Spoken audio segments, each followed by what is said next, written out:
whilst we are on it, others will join us.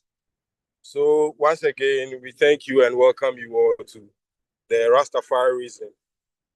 Tonight is again another reasoning time, and our speaker for tonight is our esteemed president and chair of the RCC. That's the Rastafari Continental Council chair, and also doubles as the president of RCG, in the person of Aumba Bosco Okansi.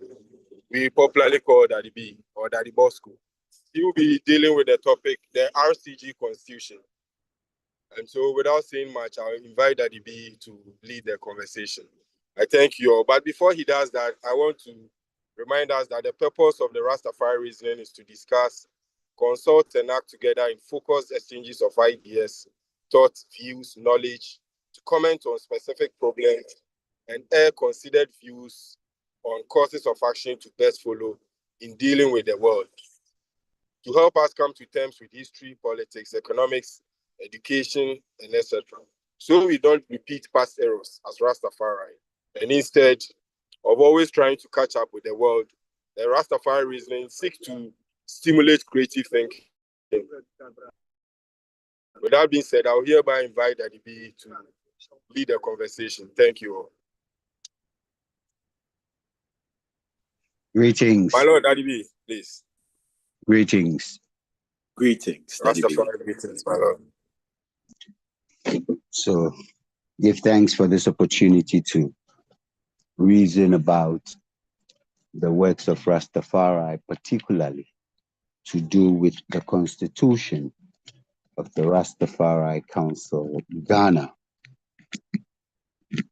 Earlier this afternoon, I was having an interview in Shirai FM, and I was telling the host and the listeners by extension that the current generation of Rastafari, especially in Ghana,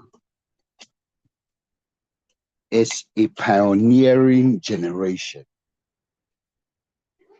And why do I say that? So this generation is the generation that has the responsibility of carrying on the work of the forebears in Jamaica on the continent.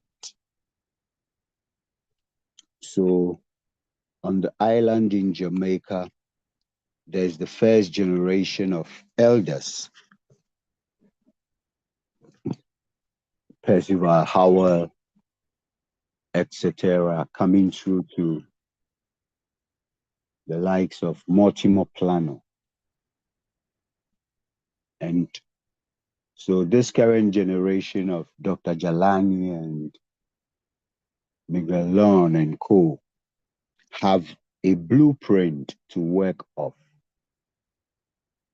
For us here in Ghana, yes, we have the experiences of the brethren in Jamaica, the Caribbeans, and the diaspora to lean on and tap into. However, this generation happens to be, by and large, the first generation that has to say, apart from the traditional mansions we've inherited, which is EWF, 12 Tribes of Israel, Nyabingi, Bobo, and co. How do we, within our African context, and particularly the Ghanaian environment, fashion out a course of action that will enable I and I achieve or further the aims and aspirations of the forebears, particularly repatriation and of late reparations that has come into the Ghanaian conversation. So it is within this backdrop that the Rastafari Council Ghana was formed in 2009, excuse me, with clearly set out aims and objectives in the Constitution. Now, from 2009 to now, it's a period of over 16 years. And times have changed. It's important. The Constitution, just like His Majesty promulgated the first Constitution and then had to review and amend it again, I believe it's in the same breath that the Rastafari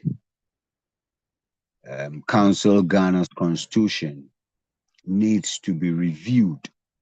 And so, and I give thanks to Brother Seven Fireside and Royal Moses and all the ones that contributed to framing the reviewed Constitution. I hope ones and ones have gone through it. Can I know who's gone through it? I have.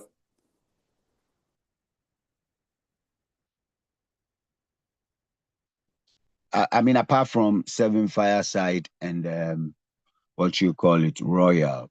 Rasejo.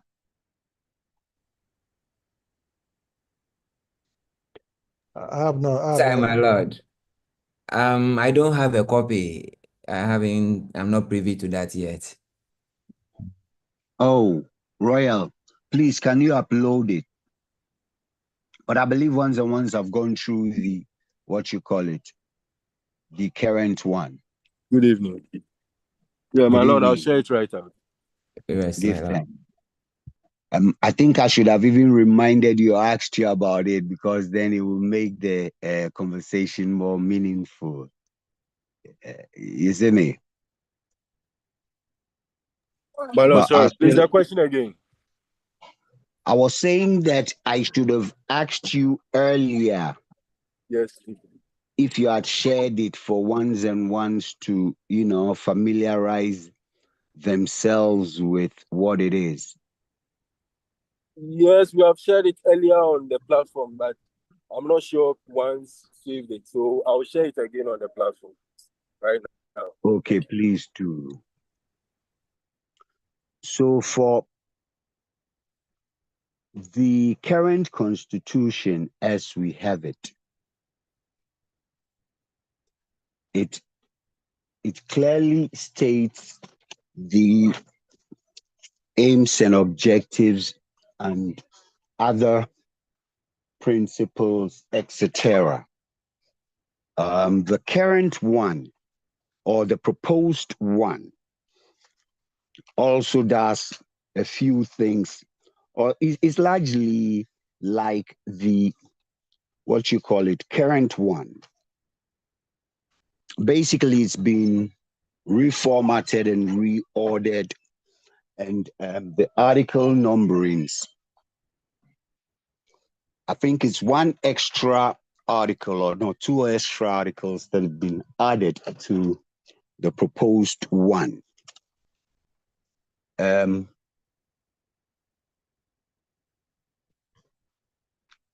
So basically what I'll do is I'll dwell on the distinct differences, the departures, and the implications.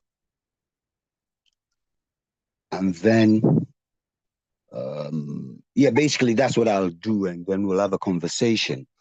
And there's also, based on the Constitution as we have it now, and the proposed, a number of steps that we could take so that possibly at conference next year in Kumasi, we can adapt this new one and then take it from there. I believe that would be quite a reasonable approach to doing this work on the Constitution.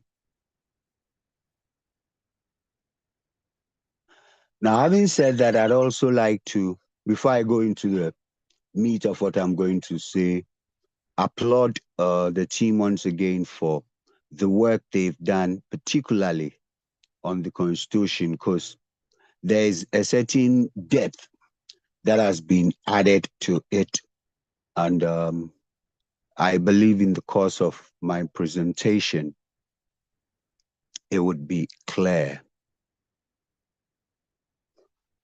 I actually just got home from a visit to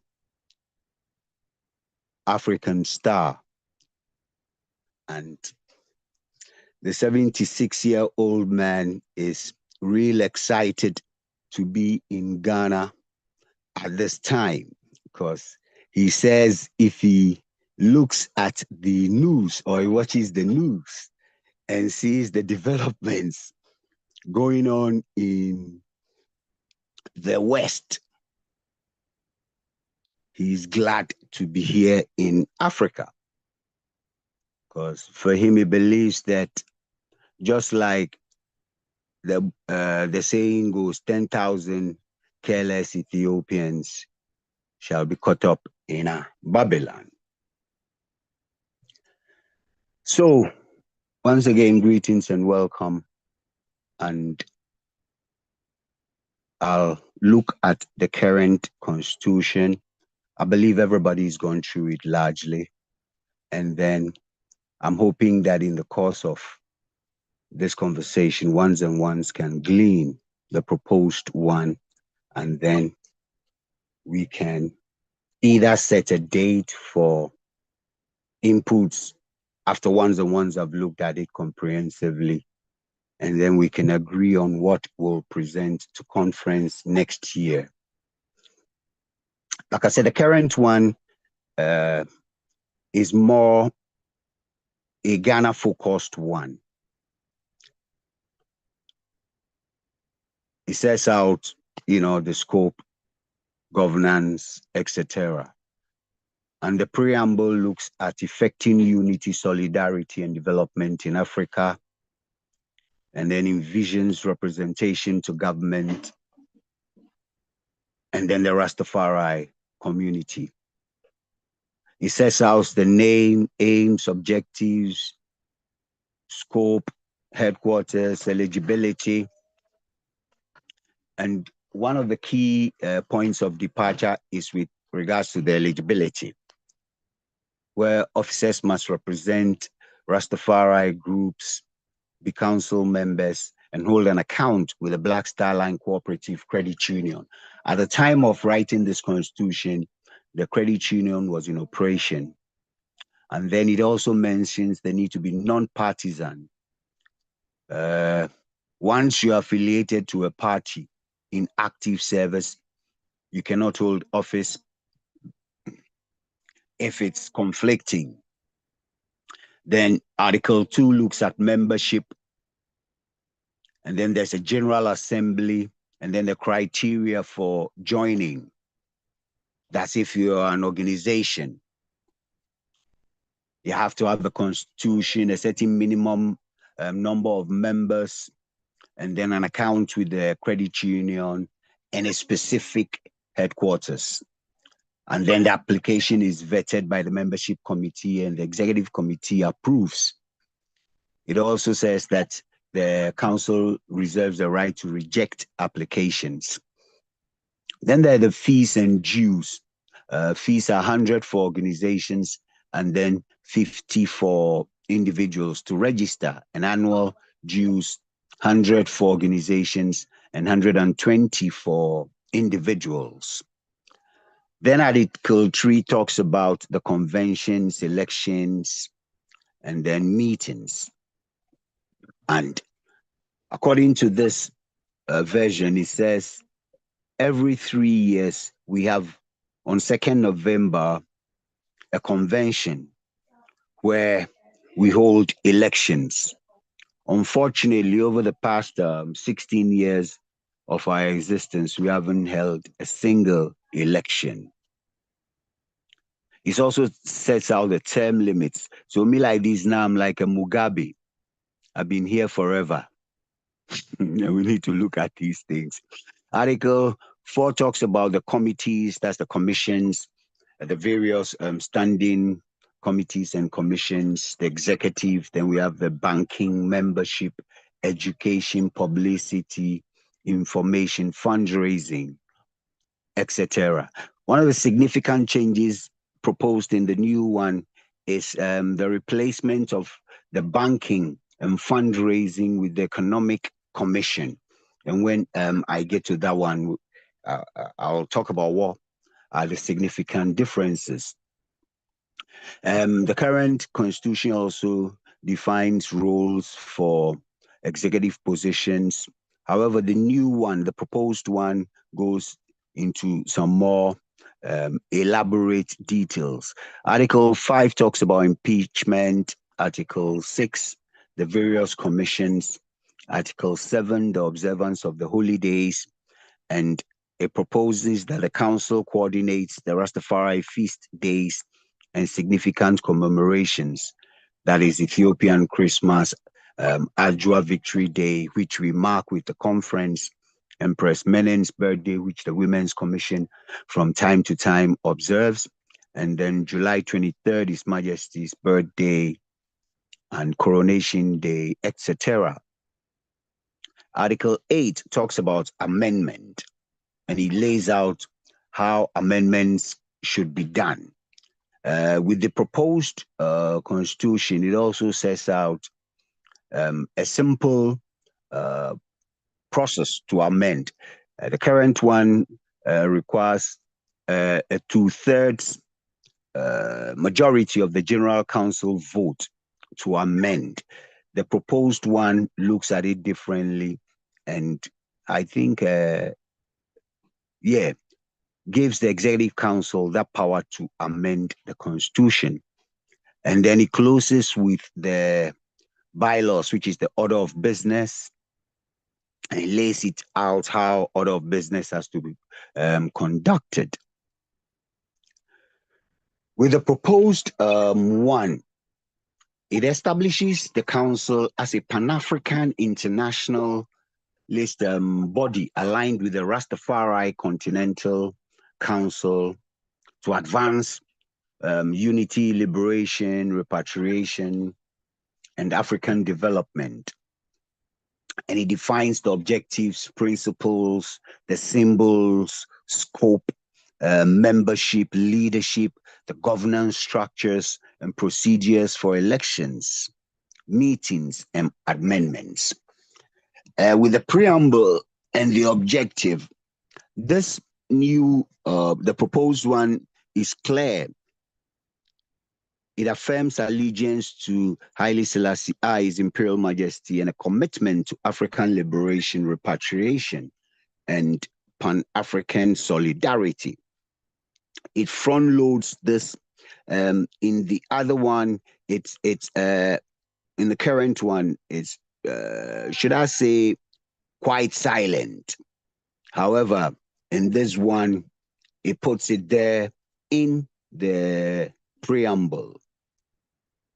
And then it lays out the objectives, which include the unity of Rastafari in Ghana and abroad, engagement with governments and global bodies, repatriation, resources, youth development, and knowledge building events for the advancement of Africa.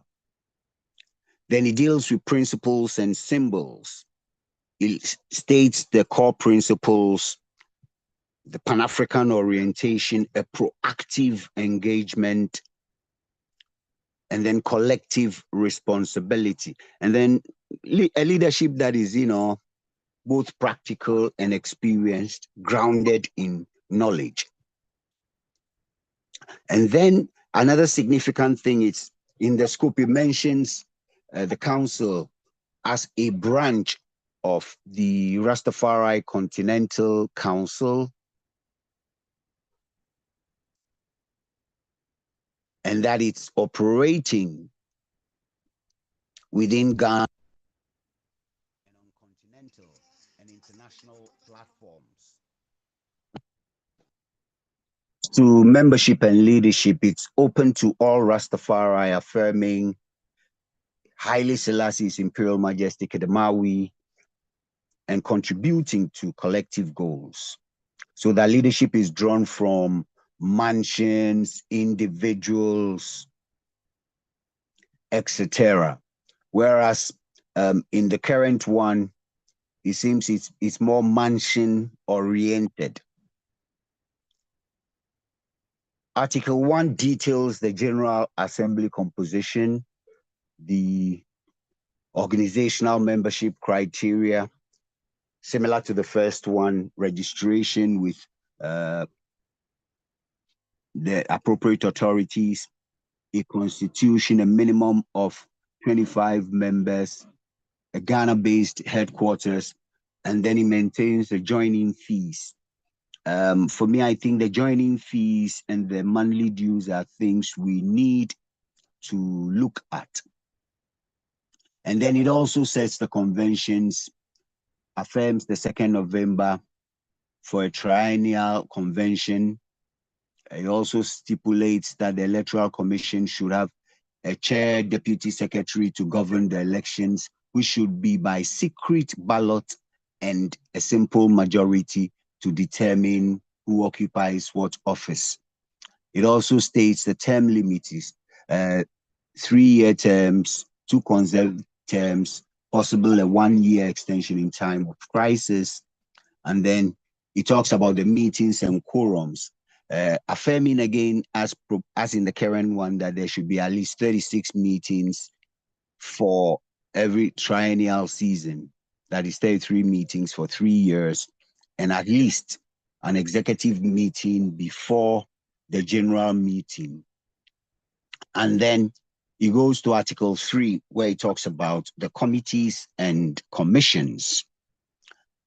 It states the standing committees or commissions, executive membership, and here it proposes an economics commission, and then a youth commission, and international relations, which are new additions to the current list of what you call it. The interesting thing is the Economics Commission is a blend of the fundraising and the banking commissions. And then it spells out the specific mandates for each commission. For example, the Economics Commission is to look at funding and job opportunities, the advocacy, continue with government engagement, education, to deal with materials and programs, and then the international relations, which is a new addition for global linkages. Then Article 4 talks about discipline, resource management, and dissolution. And then it states that discipline or disputes should be mediated by a complaints and grievance commission. And if it's unresolved, escalated to the executive committee. Repeated indiscipline can also lead to suspension or expulsion. Article 5 looks at the resources, that is the materials, intellectual property, funds, etc., are deemed as collective property. And this is where the Economics Commission will play an oversight role to ensure transparent management of resources. Article 6 talks about dissolution, and it says it requires a unanimous decision of all member mansions organizations for the dissolution to occur, and then debts are settled, assets distributed to allied Pan-African or Rastafari community organizations, and the dissolution must be documented. Article 7 talks about the observance of holidays, affirming the earlier or the current constitution's idea of coordinating the celebrations. And then Article 8 deals with amendments. And then we have the order of business in Article 9. And then we have the order of business laid out as is conducted in business conference, etc. So this is a snapshot of the two constitutions as we have them. For the next 15 or so minutes, what I'll try and do is look at any distinct departures between the two, and then possibly propose a few things. So if that's okay by the House, then I will proceed. Is that okay? Yes, my lord. Give thanks. So the first point I'd like to look at is the global orientation of the new one. The current one looks like it's framing the council more as a Ghana-centered scope, operating in Ghana with some foreign outlook as and when necessary. The proposed one, however, looks at an expanded Pan-African view, and it clearly positions RCG as a branch of RCC within a broad Pan-African framework, an international mandate, and proposes proactiveness. So I think that's the basic departure, where it front loads the fact that our international linkages are foundational in whatever we do. Then when you look at the preamble, the current one focuses on unity, justice, etc. About our engagement with the diaspora, but Ghana focused. The new preamble actually foregrounds our allegiance to His Majesty and clearly demonstrates a Pan-African agenda, and also our alignment with RCC. So I think here is also the clear Pan-African focus of the proposed one.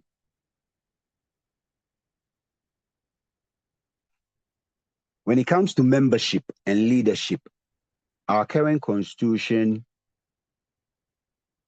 requires leaders to be reps of mansions and organizations. However, the proposed one, if I read it clearly, allows for leadership not just from mansions, but individual Rastafari, notable brethren and elders. And what it does is the emphasis on affirmation of His Majesty as the key determinant of leadership and membership. So I think this is where there's a departure, where the new one broadens the membership outlook. In terms of governance and elections, the current one looks at the 3-year cycle driven by an electoral commission supervising the elections, and then by elections if there's a vacation of office, and it caps tenure of office at 3 years with 2 consecutive terms. With the new one, it has a similar 3-year thing, but it seems to be more formalized. And then the Electoral Commission also has clearly indicated nomination timelines of 1 month, and also procedures for installing the officers, which I think is proposing being linked to the General Assembly sessions. I think the basic point of departure is this one. The proposed one is a bit more detailed in how to handle the elections and things like that. When you look at the various committees and how they work, the current constitution has the executive, the banking, membership, education, publicity, fundraising, welfare, information, auditing, complaints and grievances, Collective Security, Women's Commission as the commissions. The proposed one adds Economics Commission and then looks at the work of the Advocacy Commission. It adds International Relations Commission, Youth Commission, and then Cultural Commission. And there's a suggestion that all the committees work closely in coordination. And if one goes through the detailed constitution, you'd see. So here too, it is the introduction of new commissions, and then what appears to be more formalization of the work of the commissions and how they link with the economics of our situation. And then also the fact that this one looks at, I think, a greater amount of donor engagement, engaging with donor agencies, and the need for us to have our books right and be able to measure up to the standards of these donor organizations and individuals and philanthropists. And then when you look at how we manage our resources and how we dissolve the organization, once again, the Banking Commission, which oversees banking, etc., has been realigned in the Economics Commission. And the idea is to strengthen resource governance by foregrounding economics and things like that.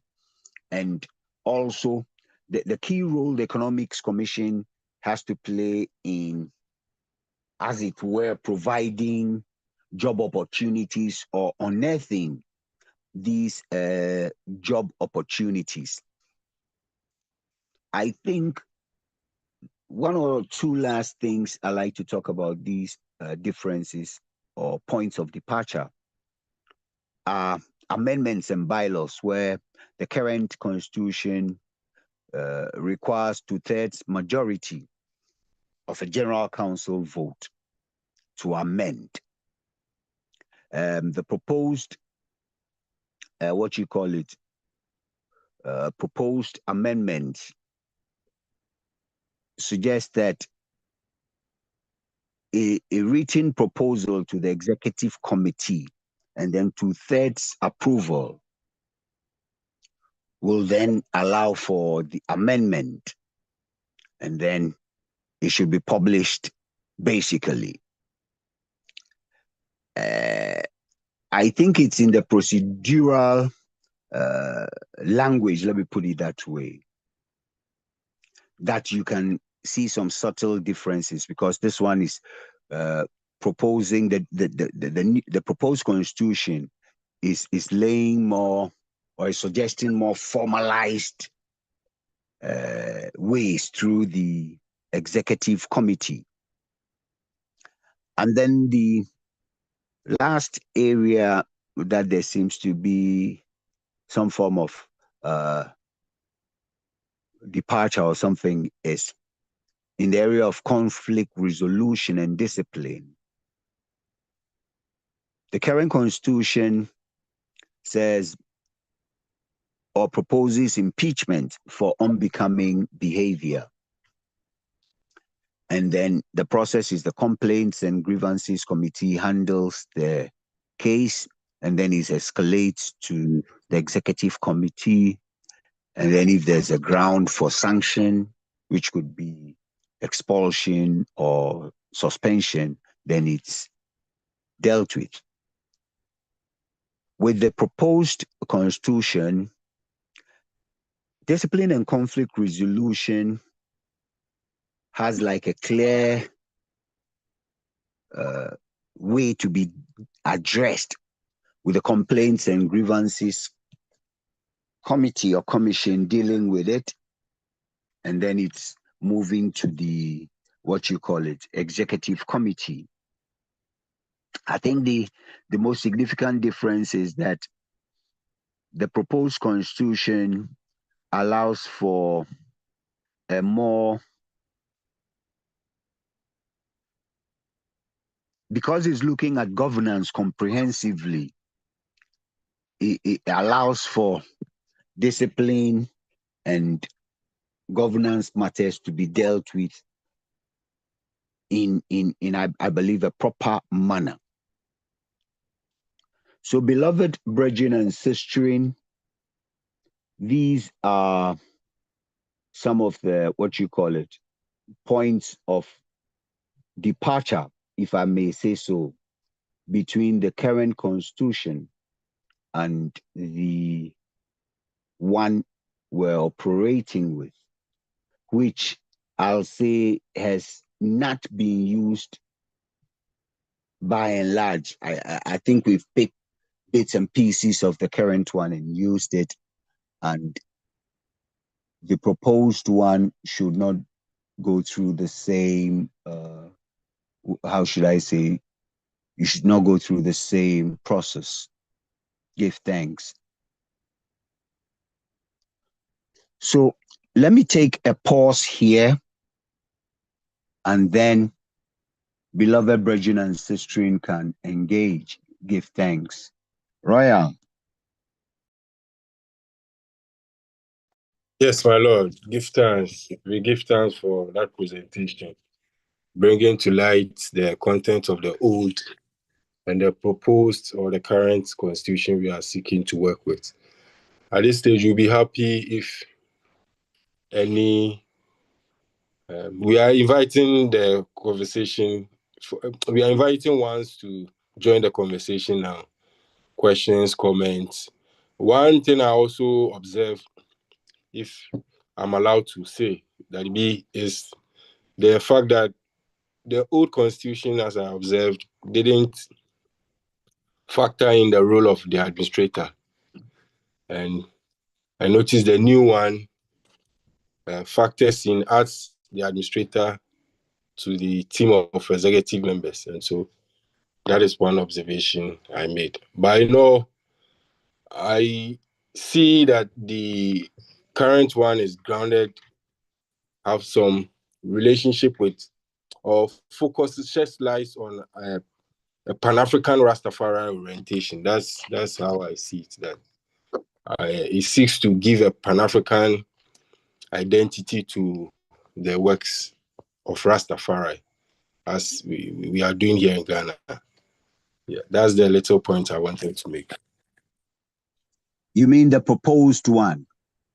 Yes, please. The proposed one. It's actually very explicit in that fact. And like I indicated in the preamble, it has front loaded it beautifully. It says, "We the Rastafari in Ghana, in recognition of our shared responsibility to advance the unity, liberation, and development of African people globally, establish this constitution for the Rastafari Council of Ghana, RCG. We affirm our allegiance to His Imperial Majesty Emperor Haile Selassie I, which is absent from the current one, and our commitment to the principles of African liberation, repatriation, and Pan-African solidarity. The RCG functions as a proactive Pan-Africanist and internationalist organization operating as a branch of the Rastafari Continental Council and in synergy with like-minded Rastafari bodies worldwide." And so it's clear from the get-go what our position is. Give thanks.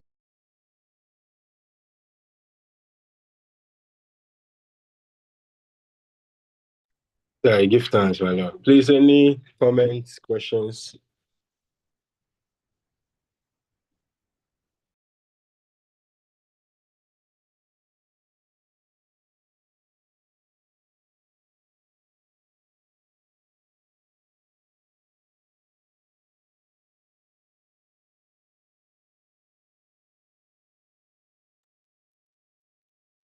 Well, give thanks to the item.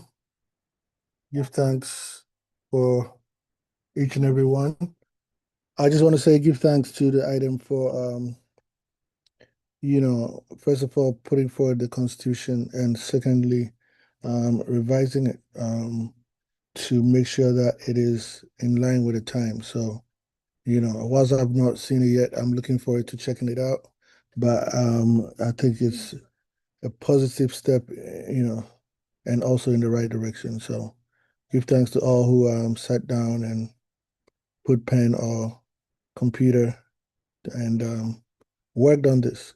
So I give thanks. Rastafari. Selassie,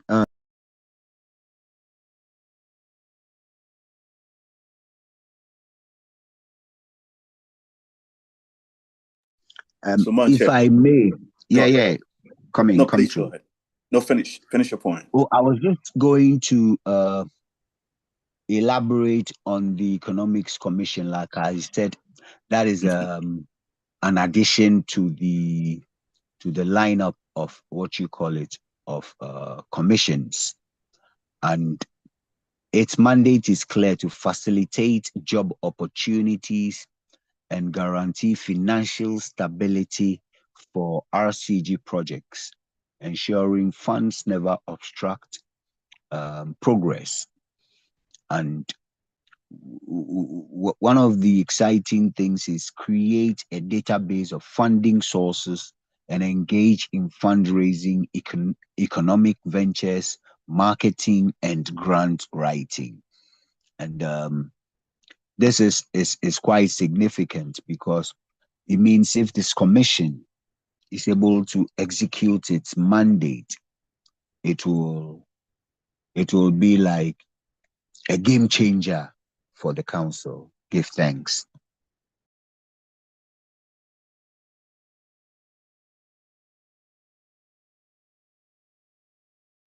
Thanks, Manche. So I have a question. I mean, these things look okay on paper, right? They look okay on our screens. But you said something earlier about the first one. I think people have the Constitution, but know they use them, right?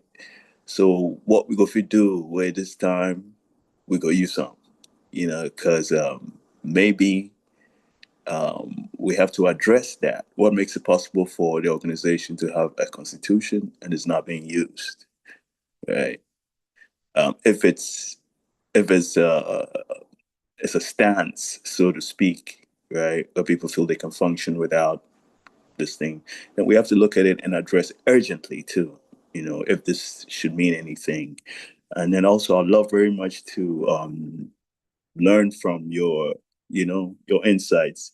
What particular difficulties that come up when kind of like keeping things going? I've seen things like we're looking at numbers. There should be a certain number of people to come to certain decisions and all that.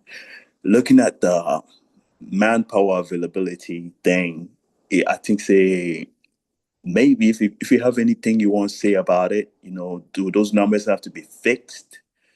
Like there's a place where we're talking about 25 people have to be on board as membership before we go to move forward. Are these numbers going to be fixed or fluid? Right. I'm just thinking of how we can be functional without saying, oh, because of this thing on paper, we know if we do it. Right. Where the team be say the team for be done. And I think the way you mentioned Mugabe, I remember saying most of the African leaders, when they sustain something, they did that way they do things for a long time. His Majesty, prime example, number one, right? Yes. So some of these situations where it require you know, consensus, so to speak, right? We also have to have something in place where, and I think that you're pretty good at it. I know to say sometimes you wait for input and it's not coming, and then you make an executive decision.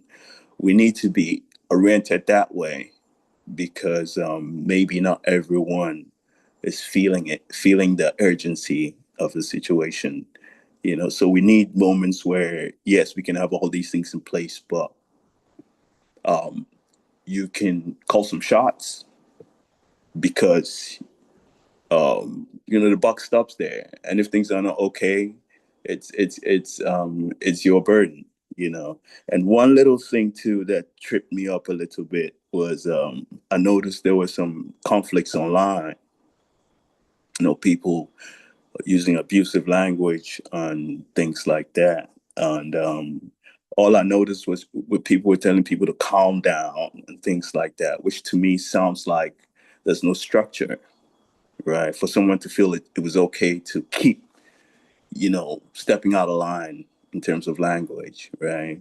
I think that should not be happening, right? So, I mean, there's a grievances facility in there.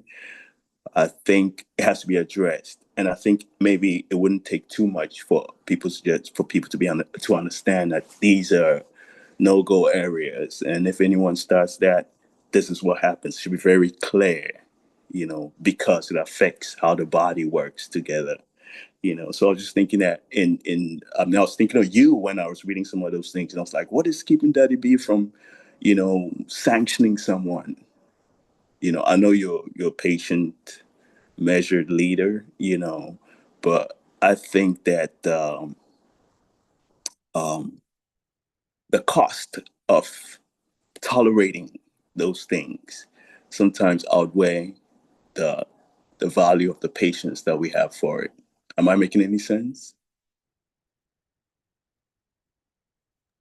Yes, I. Yes, yes. So I think that should be a very serious. I mean, just about a lot of things will have to come down to taking some very um, okay, taking measures, you know, acting on things with that sense of urgency. So at least things are clear that, you know, this is how we're moving, and this is how we're not moving. You know, that's a little bit I want to say. And initially you said you wanted to talk about certain things, certain exceptions you wanted to bring up, or, you know, certain extensions you wanted to, you know, introduce. And I'm very interested in hearing some of those things. You mentioned RCG being a branch of the RCC this time around, but I got a sense that maybe branch is not the best term, but we can discuss it, because personally I feel like the RCG is meaningless until it's linked to a continental body. That's my personal position. You know, all these problems we're facing, if we want to address it on the Ghana level, you know, like we just said of the brother in Gambia, if we want to, it's too pedestrian. You know, we have to go through this, and then now before we're going to go through that, you know, it's fractured. Make people write something from Cote d'Ivoire, make people write something from here. No, we go straight. It's a continental problem. We function like that. The nation state bound organizations can do their things, but everything is tied directly. Everything we do is tied directly to the continental body. One, there's a clout advantage thing, you know, and also the unity thing where they talk about is by functioning as a body where unity to happen, not just by, you know, wearing the same colors and using the same words, you know, and listening to the same music. So Daddy B, please give us some take on it, you know, what you think has to be modified, and why you think we are not able to apply some of these ideas, though we have documents, so to speak, you know, and whatever you want us to really think about to make this thing real. Give thanks. Give thanks. So, where I mentioned the branch in the current or in the proposed one under scope, it says the Rastafari Council of Ghana is a branch of the Rastafari Continental Council. It operates within Ghana as part of the African and global Rastafari movement. The council's purview extends across continental and international platforms where African unity and liberation are the focus. So, if the wording may not be appropriate, then we can look at that specific text. There So are. can you just, it would be nice to Yeah. just tell us what you think of the implications of being a branch and then the implications of being a member. Which one do you think really speaks true to the vision, where we're going, what we want versus what we, Okay, so yeah. since the council is what you call it, is the Continental Council is made up of member, what you call it, states. Let me put it that way. Member would be a bit more appropriate. I don't know. Okay, we can If start with that. it Actually, were, after you told me I've modified it to member, we've yeah, modified it to member. But we really want to hear, the implications, please. it's just that usually branch would be associated more with like commercial enterprises, a branch of the bank, a branch of GPRTU, whereas with a council, it would be a member of the council, you know. And then I noticed that we had left out treasurer from the executive lineup.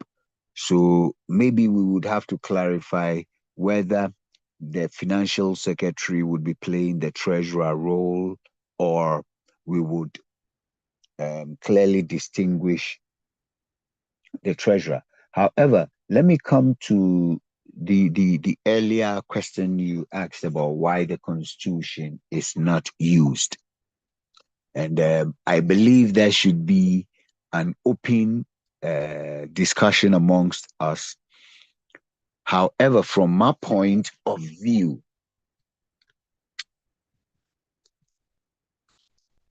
the council has gone through various phases where I think our leadership hasn't been very stable. It's been quite fluid, not allowing for consistency. I believe one of the ways we can ensure this proposed constitution post conference works would be to ensure that and so let me say this before I go.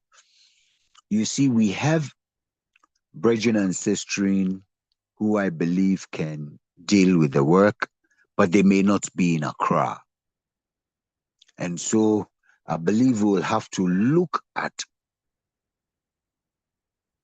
the, should I say, the leadership in such a way that we're able to leverage technology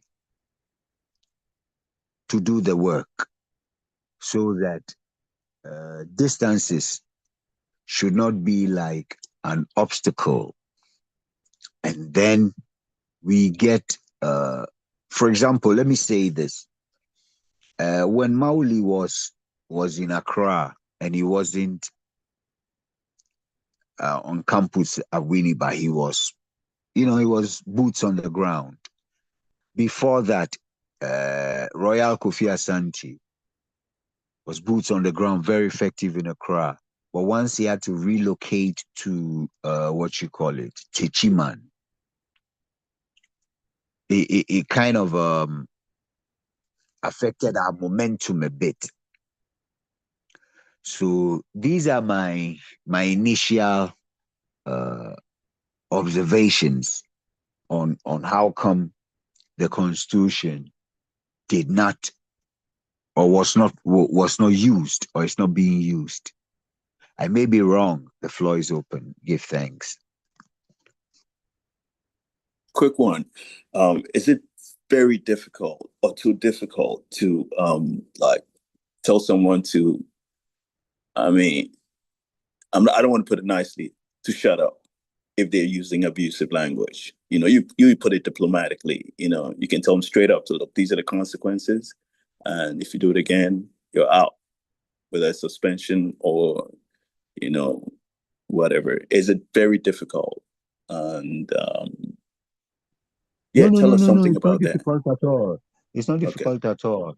It's only that you see, sometimes by the time you get to the platform to see something, it's either things have gone a certain way, you know, and that is where I will say that going forward, and I have to know that there are certain things as leaders of the organization we shouldn't do, we shouldn't engage in.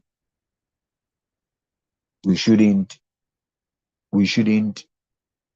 allow certain conversations or to be drawn into certain conversations. In the Ghana language, there's a saying, Kesi Safojo in Todia, when you know swore. That means if a ghost meets you and wants to shake your hand, you withdraw your hand, Mm. you know. So putting it more direct, telling somebody to shut up or behave themselves is totally in line, you know. It's something that, you know, should be done when it needs to be done. One gets a sense That's that the what I person, think. whoever is engaging in that behavior, forgets that there are rules against that. So there's some kind of orientation that has to happen, you know, because maybe if they remembered what you're saying right now, you know, like the possibility of being shut down, I think maybe they wouldn't. And then the authority with which they are getting shut down, you know, as a fine, you know, because it becomes like something that they want to dispute. Like, why are you stopping me? Right. So I'm just saying that there's an orientation question in there, don't you think? You think the person is intentionally like saying I don't care about the rules, I'm doing whatever, you know, I want. Can I make a quick contribution, please? Yes, sir. All right. Give thanks. So I think that we're probably looking at this as we're looking at it partially. Let me just say that way, because if it's a WhatsApp platform, for instance, that we're talking about, then we're talking about that group of people on the WhatsApp platform. But if we're talking about general rules, then are we saying that if somebody says something on the WhatsApp platform and you're going to tell them to shut it up, if that person doesn't say it on a WhatsApp platform, you still have that same authority and reach to ask them to shut it up? Very Right. interesting. Very Yes, interesting. Yeah, go ahead. that's how I'm looking at it, because the WhatsApp platform is almost like voluntary. I don't think the WhatsApp platform represents all Rastafari, even in Ghana, by any stretch. So it's easy to control the people on the WhatsApp platform. It's easy to kick them off the WhatsApp platform, etc. But if you're talking about real authority to get people to fall in line, so to speak, right? And again, we have to observe that Rastafari, by nature, we're not people who like to be whipped in line like that. To be honest with you, most Rastafari that I know are very independent minded, and what you may see as something that they are saying different, maybe something that they may be very convicted about. I've seen some of this banter on the WhatsApp platform, for instance. I've seen people expressing very strong opinions, even about other people, and it's very hard to get in the middle of that. So it's a very difficult task. I don't envy Bosco at all, and I don't know if it's his sole responsibility to ask people to shut up. I think it should be our collective responsibility to set a collective standard that, hey, listen, this is what it is, and this is how it's supposed to be. Because then, otherwise, we're going to be to limit the authority of the president or the chair of the Rastafari Council to the people on the platform, which I don't think should be the case at all. And in connection with that, let me also say it's about time that we make our outreach stronger, so that when we speak or when we put out anything, it's representing Rastafari everywhere in the country or across the continent, as we are seeking to do, right? Rather than the small group of people who have committed to be on the platform, who may be even the group of people who have identified as under the banner of the Rastafari Council. I don't think it's marketed enough. I don't think that the RCG is marketed enough nationwide for its membership to be fully, for it to achieve its full potential in terms of membership. So just a few words for now. I have some further questions down the line, but I don't want to take too long at a stretch. So I'll get some reactions and then further down the line. Bosco, I have some couple questions for you, if that is. So I believe Jabelovet's questions and contributions are not exclusively to Ayman, since he said that he has some questions specifically for me. So I think ones and ones can chime in on this, because that's one of the reasons why we need a functional complaints and grievances committee. If you ask me, the current composition of the committee, or the proposed composition, which is the chairperson, administrator, and PR person, needs to be looked at. Usually when it comes to issues of conflict and things, in African tradition, we say ayabi yomoe, in Akan they say bisabrewa. So obviously the Women's Commission has to be in there, and it can be a channel where grievances can be addressed. So for example, something can arise on the platform, and an aggrieved person should say, look, I will not engage. I will rather channel this grievance to the Complaints and Grievances Committee to address, instead of escalating on the platform. So the floor is open. We can ponder over this. Give thanks.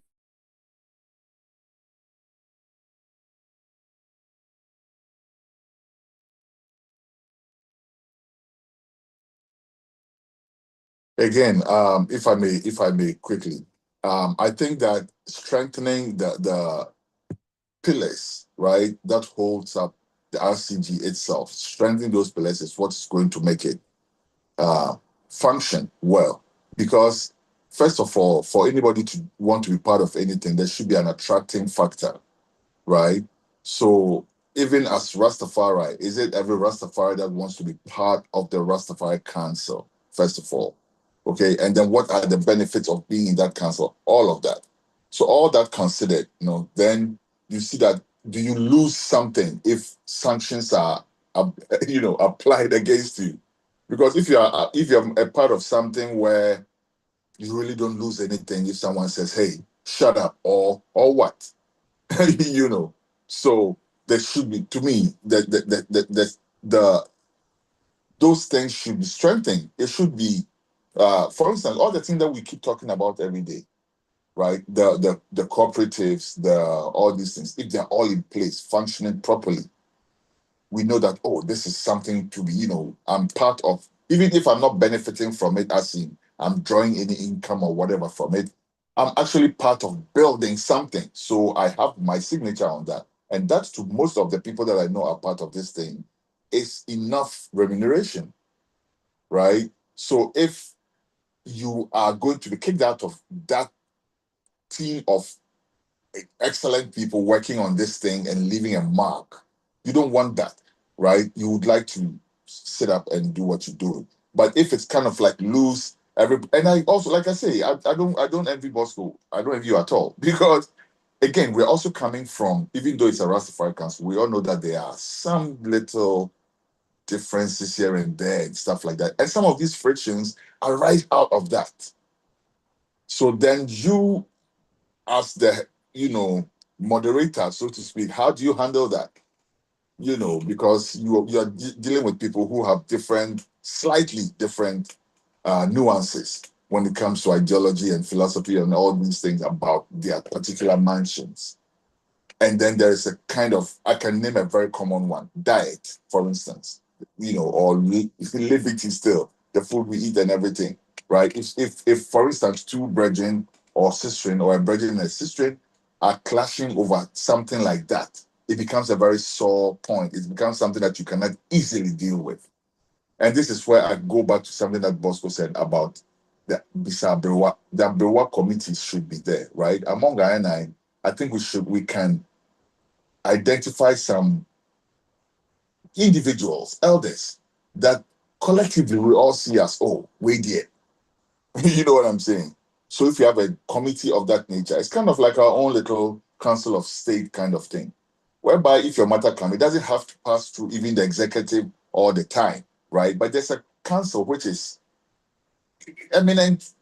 Rasi said, empresses, everybody knows, say, if this person has no interest in telling you, say, you are wrong when you are right, or you are right when you're wrong, right? So when an issue comes and you're trying we can take it there as a, something like of that nature. But really and truly, you want to avoid being punitive. I think my little opinion be that the structure should be there to punish, but you want to avoid being punitive, especially if the impact or the effect of your sanctions may not be too tangible to achieve some type of results. You've done. But Bosco, again, let me add my question to that as well. So I heard you talk about raising funds and stuff like that. I want to know. Well, I think we've spoken about this before, but raising funds and also connecting with people who we are looking at possibly helping in terms of their financing and everything.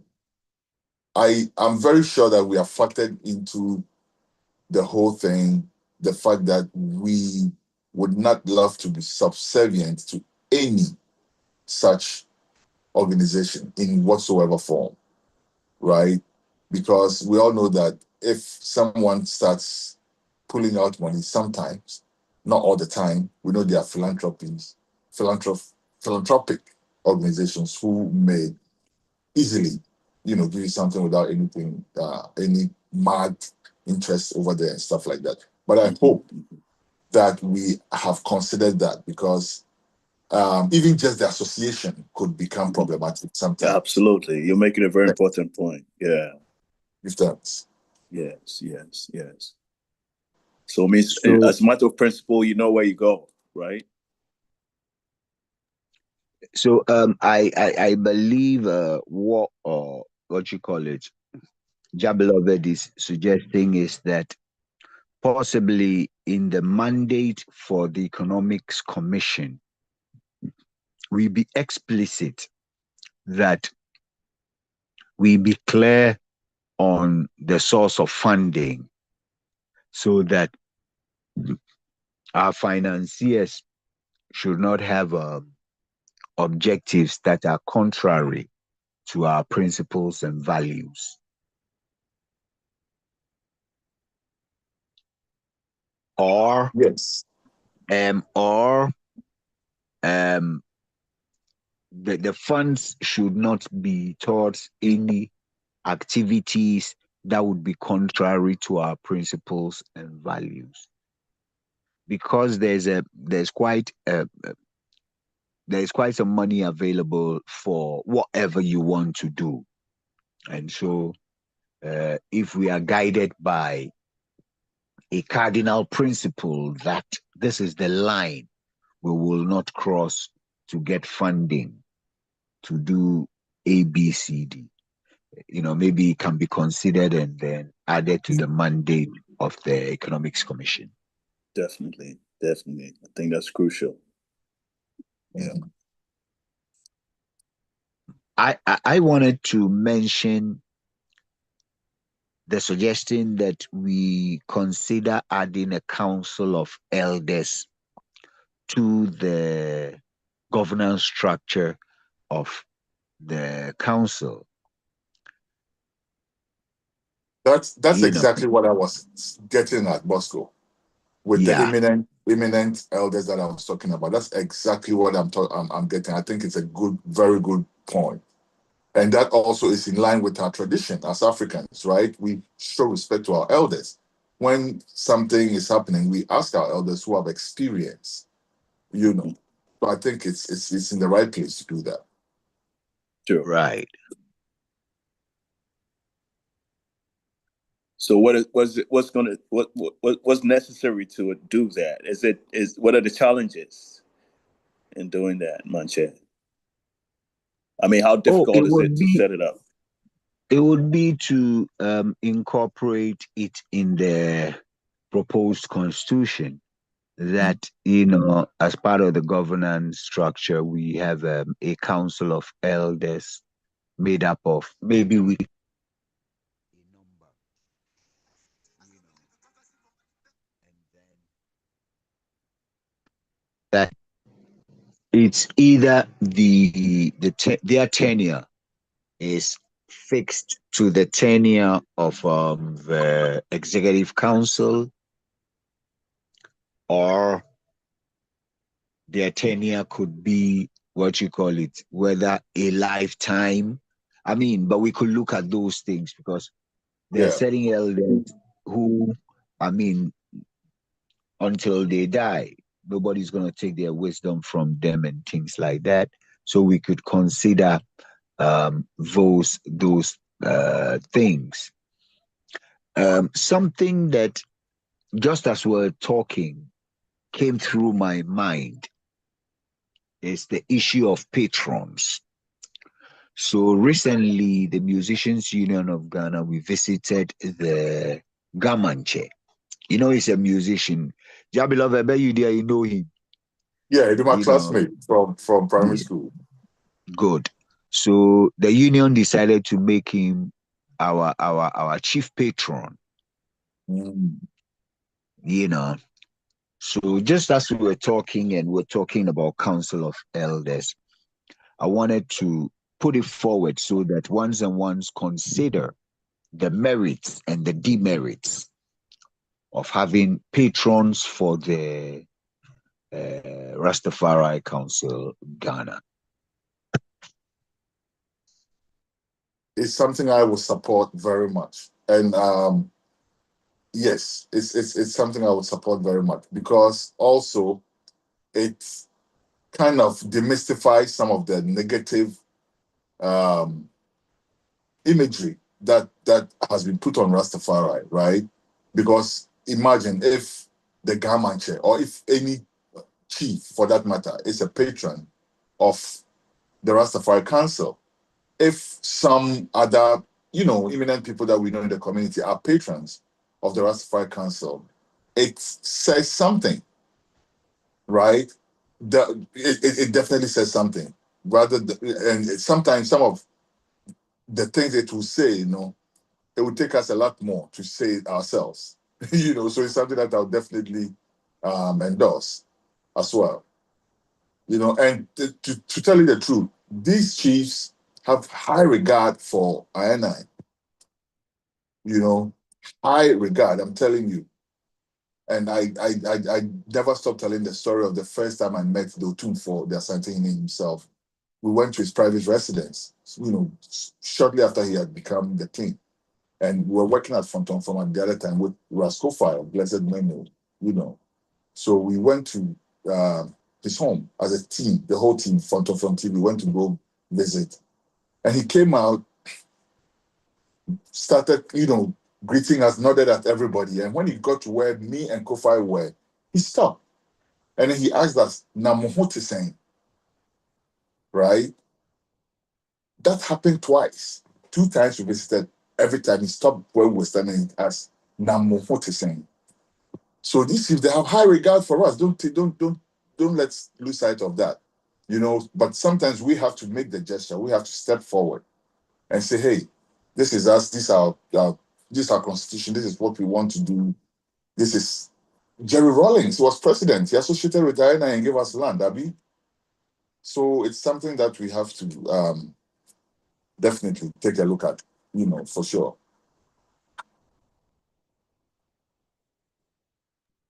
Give thanks. And Bosco, the other question I wanted to ask you, by the way, I just remembered, is if what you mentioned government, like the synergy between INI and government and things like that. How is that going, and what department, what body within the structure of the council is responsible for that, and how are we doing with that? Good. So let me take it back to conference last year. Last year was the election year. I know politicians, they are always on the prowl. So fortunately for us, when we invited the Minister for Chieftaincy and Religious Affairs at the time, Asamoah Boateng, he actually came to conference and he made he made a 5,000 CD donation. The idea was to continue engaging with them, but then the government changed. So this year we wrote to the same ministry, and we also invited the Ministry of Tourism, Arts and Culture, which we deal with more directly. And there was a representation from that ministry, from the Tourism, Culture and Creative Arts Ministry. But we didn't get a representation from the Chieftaincy and Religious Affairs Ministry. Now, these are engagements that we need to, as it were, have. Like I said earlier, before Royal Kofi Asante relocated to Techiman, he was very effective with pursuing some of these engagements. And then for a while, following his move to Techiman, Rasmauli was also playing the role, but as I indicated, he's also gone to Winneba. He's on campus. But there's a brother who appears very active. He was the one that Royal Kofi nominated to represent the council at the just ended series of CASI engagements. And I believe Royal is looking at the report Jason brought, and then he will put it together and share it with the executives. But there's that youth, and he appears to be, to be ready to do some of the work the admin and the organizer were doing. I don't know if Jabilove, that answers your question. It kind of does, but I was more looking at what body within that structure.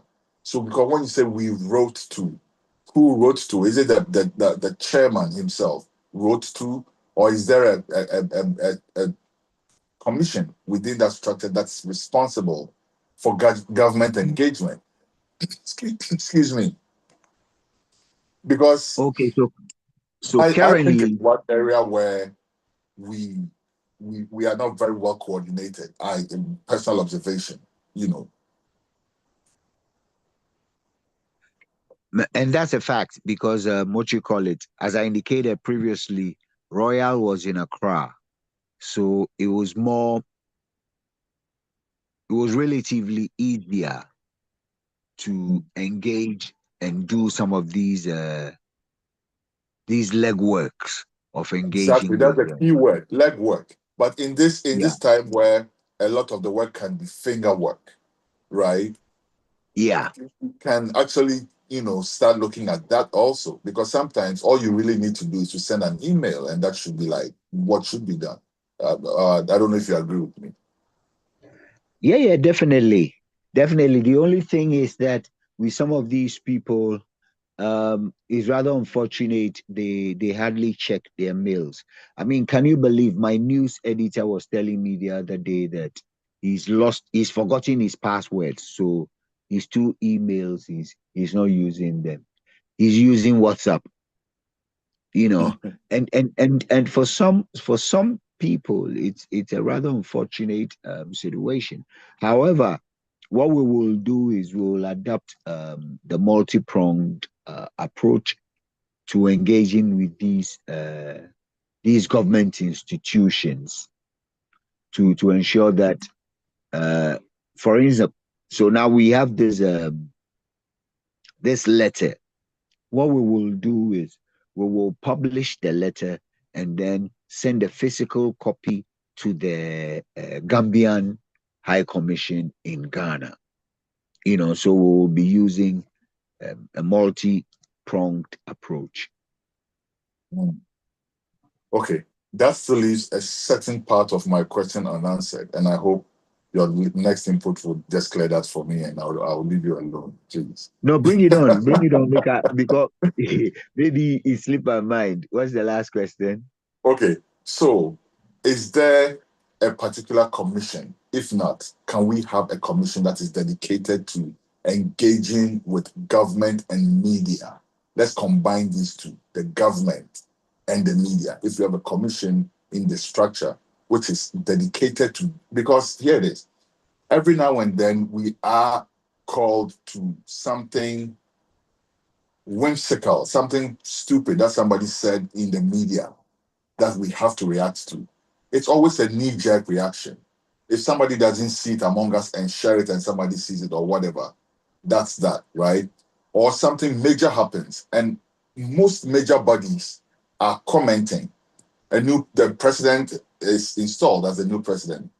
Most organizations, associations are congratulating the president, stuff like that, making themselves visible, right? For engagement, things like that. We lose out on, we miss out on those things. You know what I'm saying? So if we have a body for that, that's what they're doing. They know the calendar. They know that, okay, at this point, we're supposed to issue a statement. At this point, even if we're not expecting it and something happens, like for instance, Nana Kunedu Ajiman Rawlings has passed. Nana Kunedu is the wife of Jerry Rawlings, who we all know is very instrumental in the history of the Rastafari Council of Ghana. The very least we can do is issue a statement of condolence, if you ask me. But you see, these things, if we don't have a body that's dedicated to that, then it always becomes knee-jerk. Oh, something happened. Oh, I know. Then we go do them. Sometimes I'll tell you something, Bosco.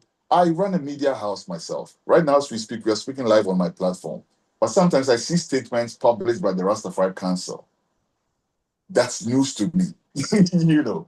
So all I'm saying is, if we have a dedicated body that is in charge of these things, I believe we'll have a more coordinated and a more respectable approach. And that's also going to strengthen the body itself. It's going to ease you up to focus on the more executive and administrative stuff that you need to do. And, leave these things to somebody else or some other people or whatever body is responsible for that to deal with. They see something, they react, they draft something, they show it to you, you endorse it. Oh, okay, all right, so let's put it out. It has the approval of the chair or, whatever. Boom, boom, bam. It's out. Distributed to all media houses in the proper format so that once Joy FM is reacting to it, UTV is also reacting to it. They're all hearing that Rastafari are saying that it's stupid to jail people for 10 years for ganja, unanimously, So I think it's important that we have that body in that structure to deal with the two-pronged things, the government engagement and also media engagement. Give thanks. So, what we currently have is a PR section, and I believe, like you're rightly saying, it's not being very proactive, and that's one of the things that the proposed constitution seeks to address. It clearly says that we have to be a bit more proactive. In the new constitution, I'll say it's two commissions that will have this responsibility. The Advocacy Commission, which is largely mandated to engage with government and government and other stakeholders, as the case may be.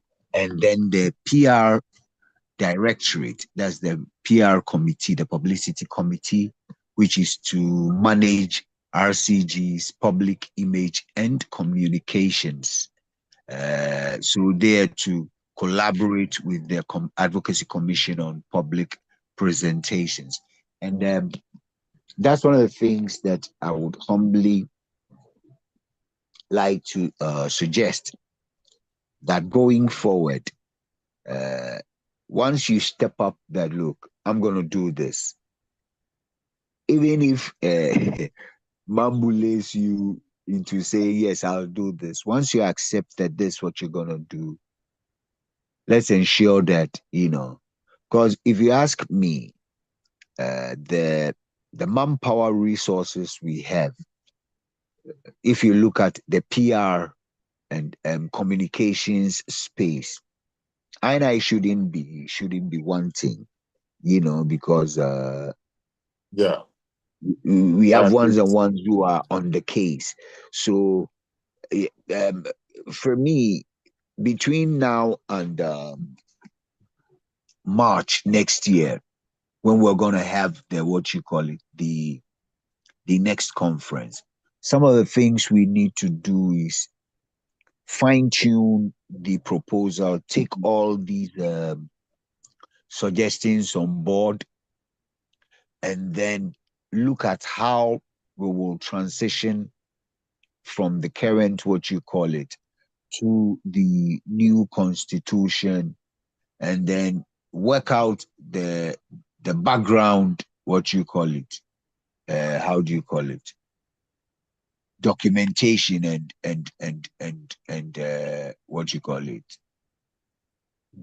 rules and regulations and whatever, plans for the various committees and commissions, so that, for example, the PR commission should have an elaborate calendar which is saying these are the points at which we're going to make intervention, apart from whatever comes up on the landscape that we need to respond to or address, so that once we go to Kumasi and leave Kumasi, if we instate a new leadership or whatever we do, whoever, so advocacy, yes, then this is the mandate.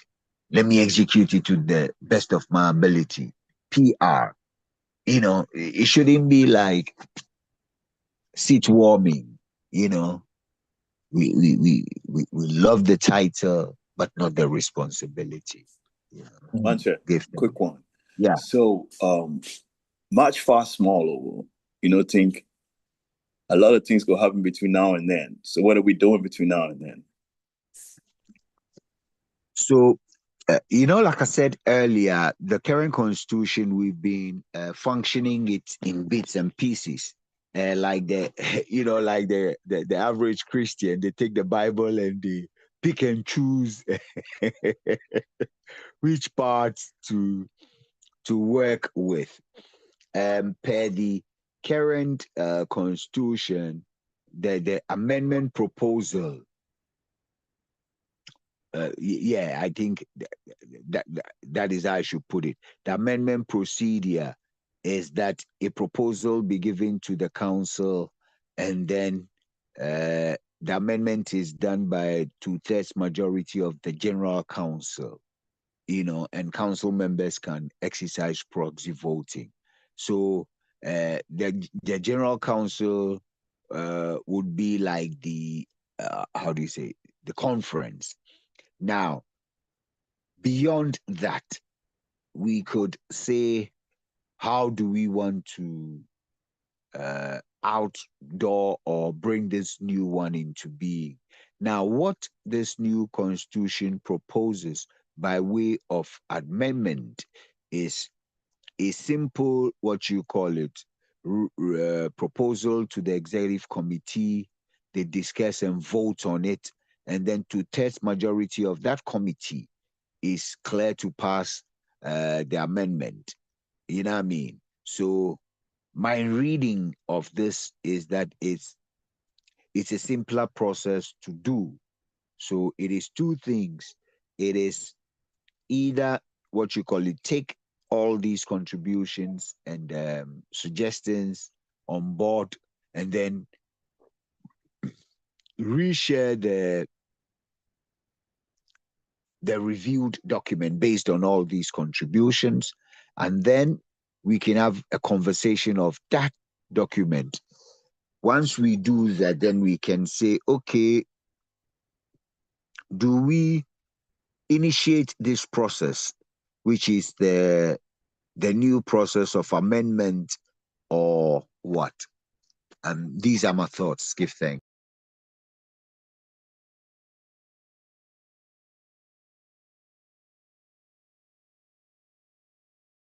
Seven, I don't know if my long answer was okay for you. It was great. It was great. It's just that Monday thing say, so we're talking about taking some steps, right? But let's say tomorrow something come before act on right now, right? Before have some tentative, like approach, we're not gonna say we go wait till, which could be done without necessarily, confirming people that approve of for what we have, right? So that's what I'm trying to think about. Say, if right now, if we move forward like we want to move forward as a body, where it be functional, right? So what we go fit do right now? That's why they try to figure out. Say, based on your experience, what you think that we go fit do right now? Like right now, we say PR and advocacy for work together. I think it's in the thing. What thing you think that we go fit do? We go fit just pass words. Say, look, right now, let's get this going seriously. Who are they in charge of PR? Is he on the ball? Yes. No, we tell him that get on the ball because of this. If we realize that the person will be the right person fit, maybe we start immediately doing something about it. I think because we have a shortage of manpower, I think people fit to operate in other areas too. Doubling and all that. I know it can be draining. And it got me thinking about. I would love to hear your thoughts on the women. I have your more part. And the fact that the women have to be an integral part of everything we do. Where at least a little bit man here from the side, we say the women, they say they're reluctant to combine their energies because they feel they're often left out.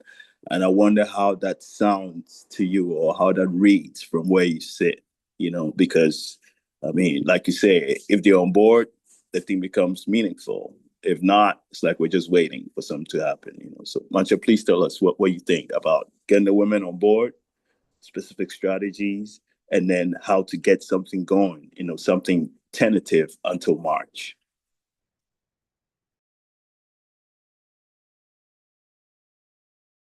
One of the first things we can do is do a roll call of who's actually doing what right now. Do you understand? So currently, even looking at the existing committees and executive, it would be to say, okay, these positions on the executive committee, are they occupied? Who are there, or who is there occupying what position? Then we look at the commissions, the various commissions, who is currently there, which commissions are vacant. And then based on that, we can look at the new proposed commissions. For example, the role of banking and fundraising has been integrated into the Economic Commission. Then we can say, okay, how do we do that transition? For example, I know that the banking area has their treasurer, that is Rough Ringo, so how do we transition that into the Economics Commission and things like that? So once we do that basic mapping, then we can look at the realignment and say, okay, for PR and advocacy, these are the persons who are there now. And then, like you asked, are they the people to take it forward? Yes, no. If no, what can we do to ensure that they have the capacity to do that? Who else can we add to and beef up? Because one of the challenges currently appears to be manpower, human resources.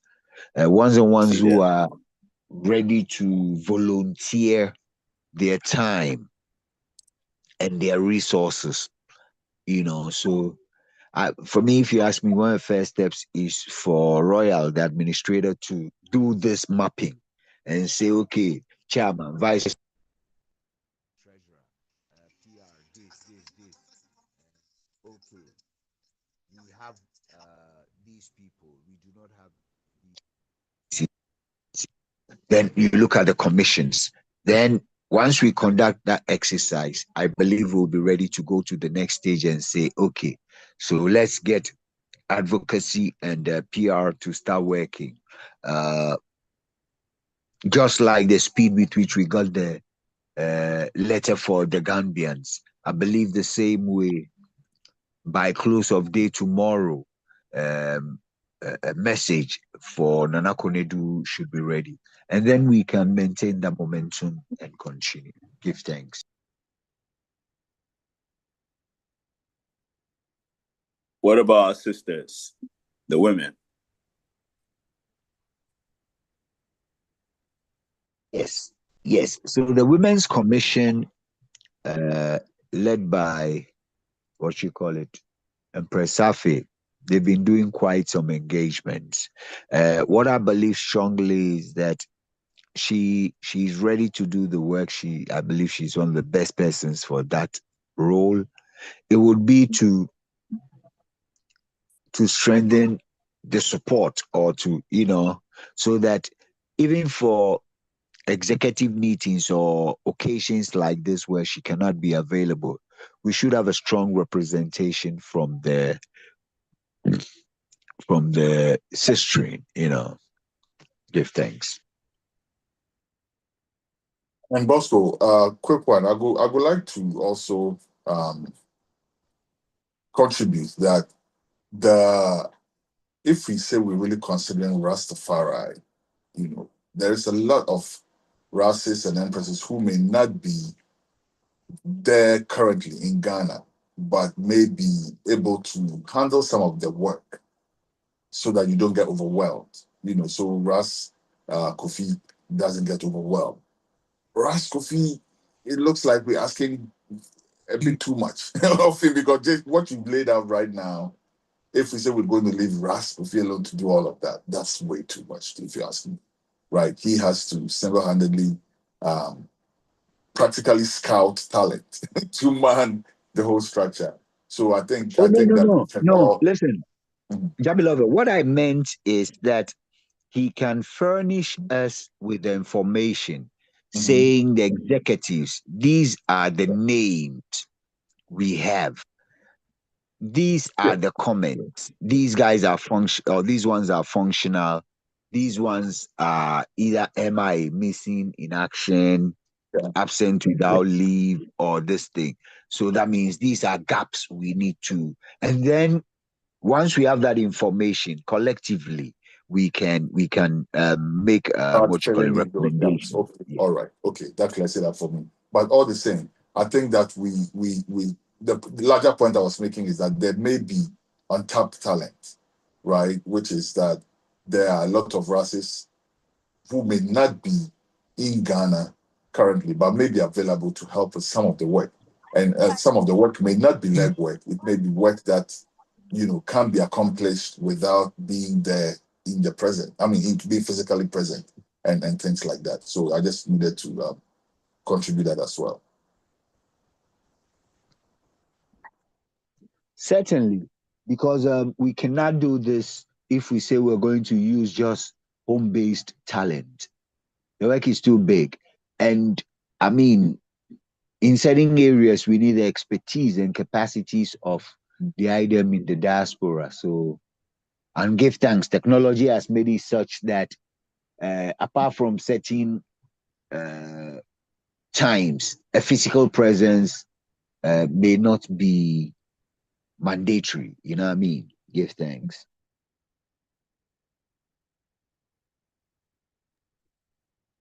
Give thanks.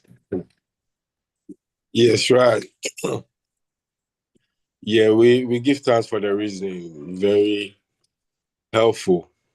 I believe one of the ways to address some of the issues raised is a regular monthly meeting which we used to have, which is currently not ongoing for various reasons. So if this conversation or reasoning will conclude on, I wanted to propose the first Sunday of the week, because our reasonings, the second Sunday and I think the last Sunday of the week, we use it for the Rastafari reasoning, and the third Sunday is TTI monthly meeting. And so that leaves us with the first Sunday of the month.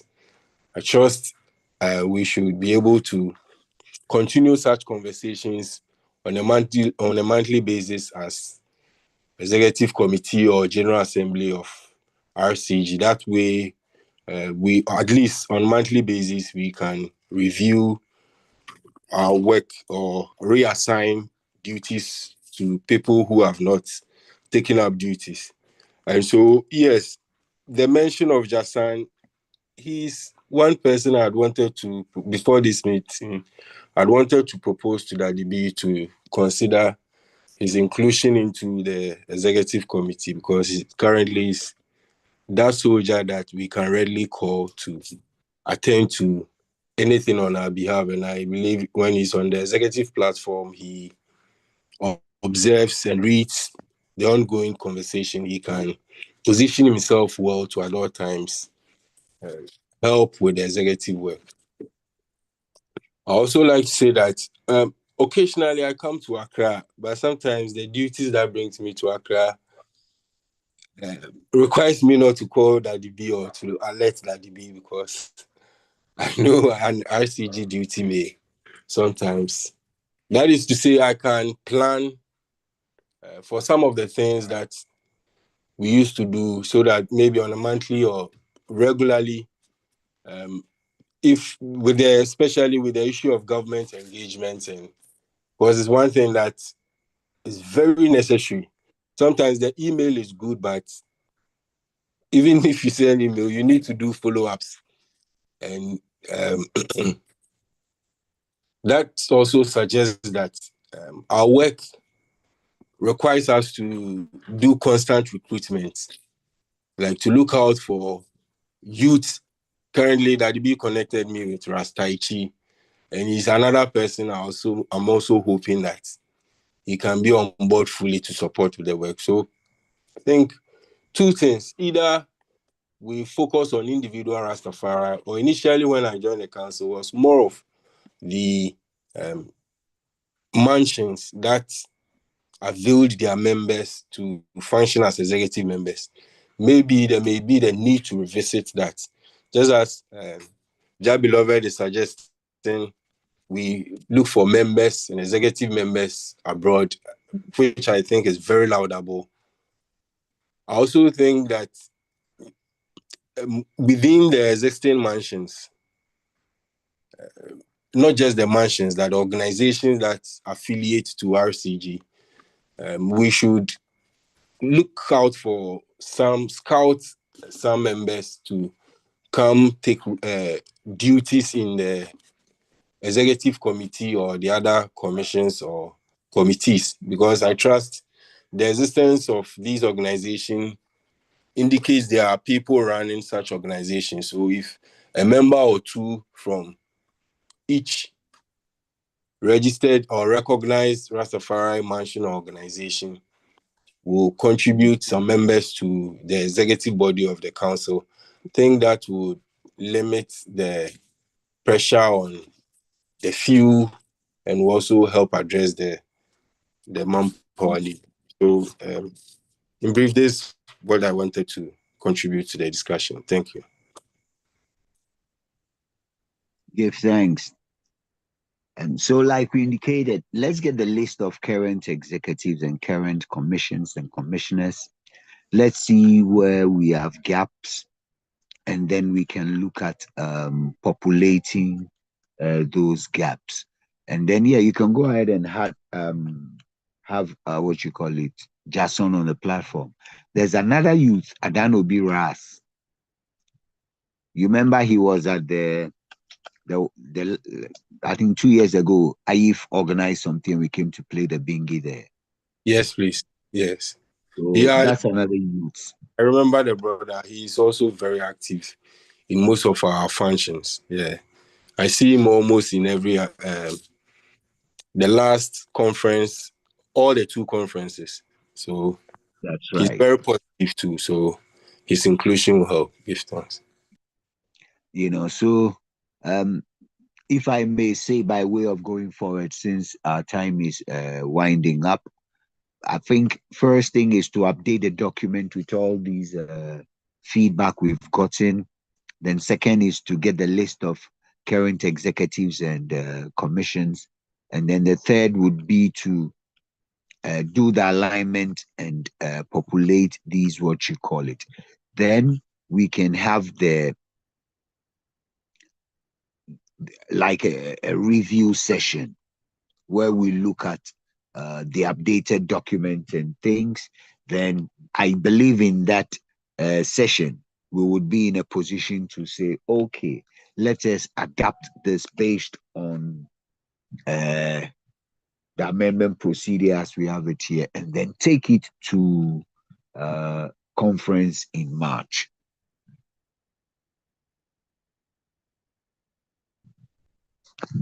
My suggestions. Very well noted, my lord. Like a plan to me. That sounds like a plan. All right. So, Royal. Yes, my lord. So with the review session, can we have another RCG Constitution 2 meeting next reasoning? That will be in 2 weeks' time. And I'm sure within that time, we may have done all these assignments. I'm asking. Yeah, that would be excellent. And if you ask me, that would be timely. That would be the way to go. Give thanks.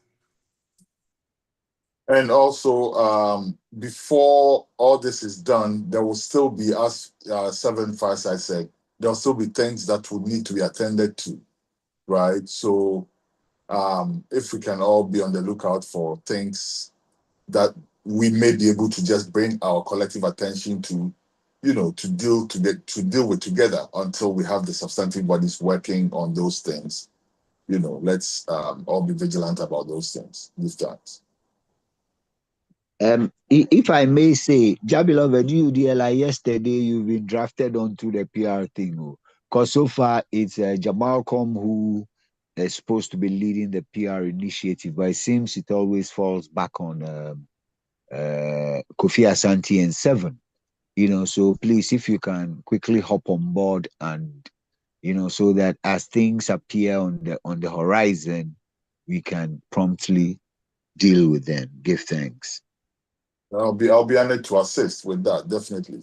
It's something I'll definitely love to. As and when my inputs and my energies are required, I'll definitely be happy to be part of the team. All right. So Royal, before you bring the curtain down, I think we would like to invite ones and ones to throw in their final words, so that it's not like just me, Beloved, and Seven talking, and then you giving the background vocals.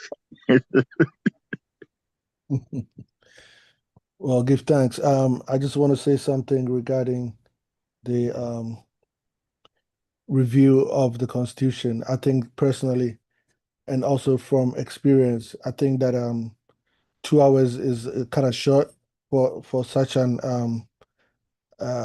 activity to take place. I think we're going to need more time than that. And so maybe we should think about a time where we can block some more time and have a Zoom session where we, are committed to, staying the whole time and, ironing out any kind of loose ends that may be in there so that the final product is tight. That is my suggestion. I also well, I'll hold back for the other one for right now, but I think that yeah, if we can look at it along those lines, is a suggestion. But I think it's It's a suggestion. important. No, it's very important. So I think so too. maybe let's hear what people think, because we're going to block it out next time we meet, right? Block out a longer session if it's going to work for the rest of us. It's a very important thing you're saying, Prof.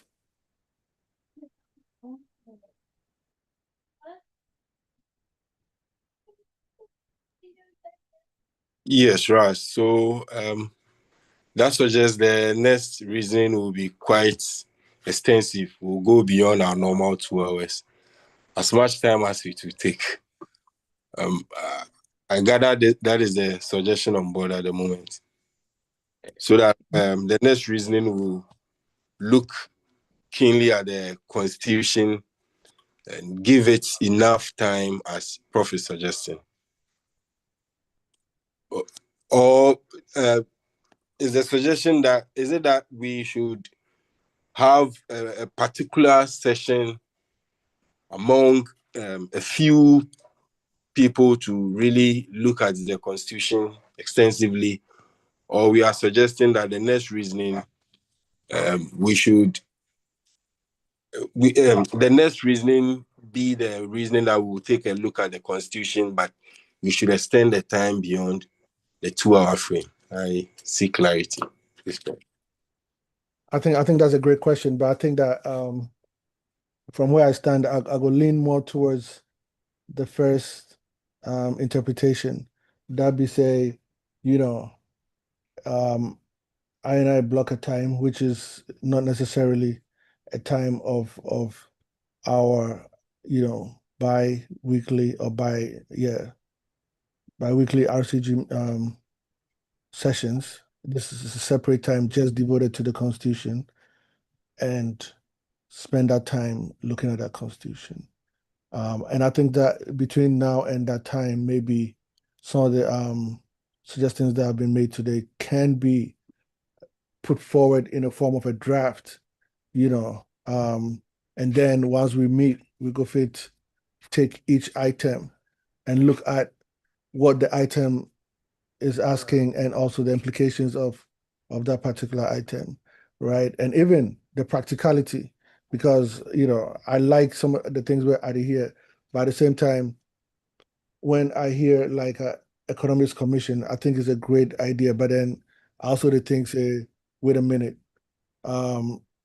who's going to be on the economics commission, right? Who are there any volunteers yet? Is this a hope, or is this something that we can practicalize, once the Constitution is launched, and or is it something that maybe we may need to think about holding off until we're ready? And I think that if I'm not mistaken, I'm not on the ground, so to speak, but at the same time, the commissions, from listening to the conversation, even the PR commission or whatever, they seem to be there in name. They seem to have people who have been assigned to it, but also it seems that somehow, those people may not necessarily be active in carrying out those kind of duties. So we do need active people, and I'll even say that if ones and ones cannot be, then they should just step aside for those who can actively engage, take the mantle. Also, I think that as we talk about Constitution, I think one of the things that I've been hammering for the longest time is outreach, right? What kind of outreach are we doing, both within the Rastafari community and also even outside the Rastafari community? I don't see a lot of youths, even when we have our lecture series coming on, very rarely. And then also like sisters, right? And I know say sometimes when people say youth in Ghana, it mean a whole lot of things, because I see 45-year-old people who are calling themselves youths, and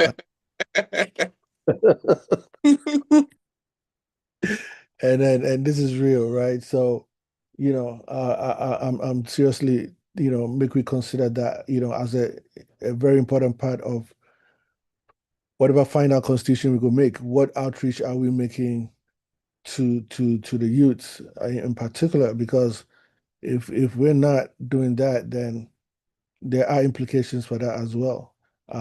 For in terms of the survival of Rastafari, among I, the Ghanaian people. So I think some considerations will need to be made in that regard as well.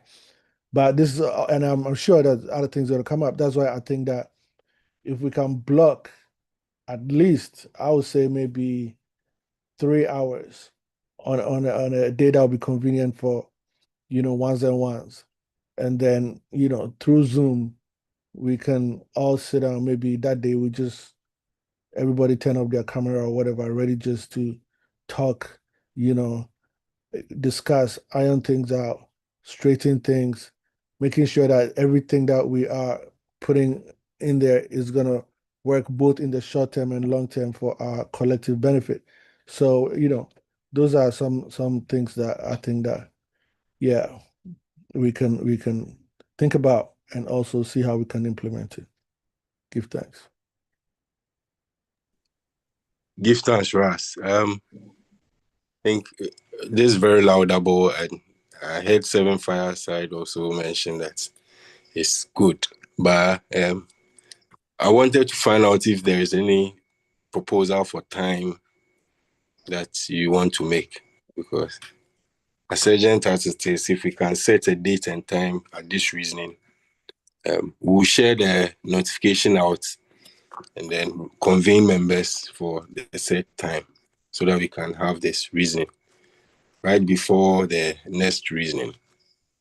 True. So I think that in terms of time, we're going to look at it two ways. I think though that I don't know if you already have something slated for the next 2 weeks RCG lecture series, but if there is nothing yet, maybe instead of putting out an advert that we're going to meet to discuss this topic, right? We can block it so that maybe if we can all do like an hour earlier. So instead of 7 p.m. in Ghana, if we can do 6 p.m. in Ghana and like 1 o'clock in the Midwest and the Southern United States kind of regions, etc., then maybe that 1 hour plus the regular 2 hours go fit do, so that the next time is just a focus on the Constitution, and that we all go fit walk away. Like I, for instance, I have not read a Constitution, but if we give ourselves homework today, say, okay, everybody read a Constitution, and come in with questions, with comments, with ideas for that particular session, then that'd be something that we go fit all agree on before we leave. And even if one of us also can even volunteer, maybe to put an announcement, to remind everybody to do that kind of thing before we meet, that we can do that as well. So, I think that because a lot of people have already blocked Sunday as a time that they attend RCG meetings, in terms of convenience, it may be more convenient to work around that time frame as opposed to saying, a different time, which then people may have to scramble around to figure out how that could fit into their schedule. So proposal here being maybe looking at a time like this, a Sunday, maybe the next 2 weeks, Sunday or whatever, and then coming an hour earlier and working to the end of the 3 hour period and see what we can accomplish within that time. Give thanks. I completely agree. The only part that I don't agree with, don't mind me on that because it's kind of selfish, is that I may not be able to join an hour earlier because of our weekly live stream. But if I'm not, still the majority of the people will be there and I can join later on. Or alternatively, we can maybe push it an hour later if it's not too much. Absolutely. It was just suggested, right? Absolutely. Yeah, absolutely. Yeah. But other than that, I think it's a brilliant idea. We already logged in on Sundays for most of us. So it will be very easy to schedule around that rather than try to figure out a whole new, itinerary for ourselves and all that. Yeah, man. Give thanks. True. And so, yeah, absolutely. What like I wanted to say was, either an hour earlier or an hour later is fine. It's just that, Yeah. having a little bit more Yes. time than the 2 hours. Yeah. Yeah, man.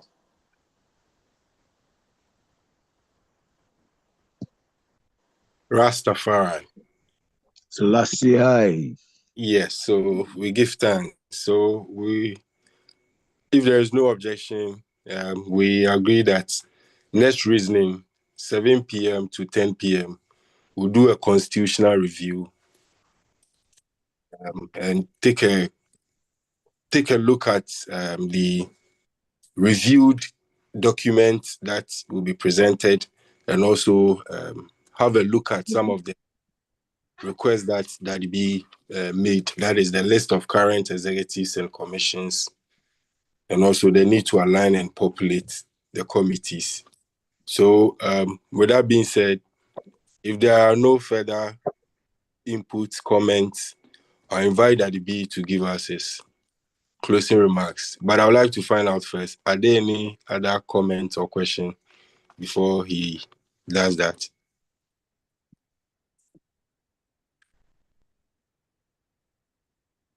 Just one quick one. Just if anybody, while Please. people to read a thing, if they think of any modifications, or they think say maybe some of the commissions know here, or they go fit blend some too, whatever, any kind of ideas, possibilities where people to think about, maybe if we consider them and put them on board when we meet next time.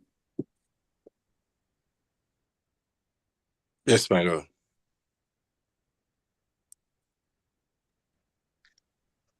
So please, is there any other comment? Ja, beloved. No, Before... I don't know. Give thanks. All right, my lord. So please, Daddy B, can you help us with your closing remarks? All right. So give thanks for this opportunity to have this conversation on the proposed constitution. Over the next 2 weeks, I hope and pray that we can all do these things. That is, get a current list of executives and commissions, do the updates to the constitution, so that when we meet, we'll have a very fruitful conversation where by the time we close, we can say, yes, this is the new look constitution, which will capture our aspirations going forward as Rastafari people. Give thanks. Sir, give thanks, Rastafari. So please, next 2 weeks, 8th November, we'll reconvene to have the constitutional review. So the constitution is on the platform. If anybody doesn't have it, just PM me, I can share with you.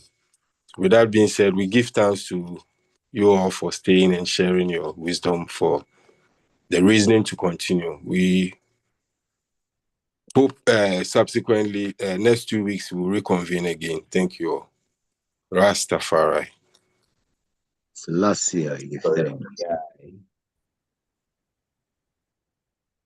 All right. And that was the bi-weekly lecture from the Rastafari Council of Ghana Educational Community this week.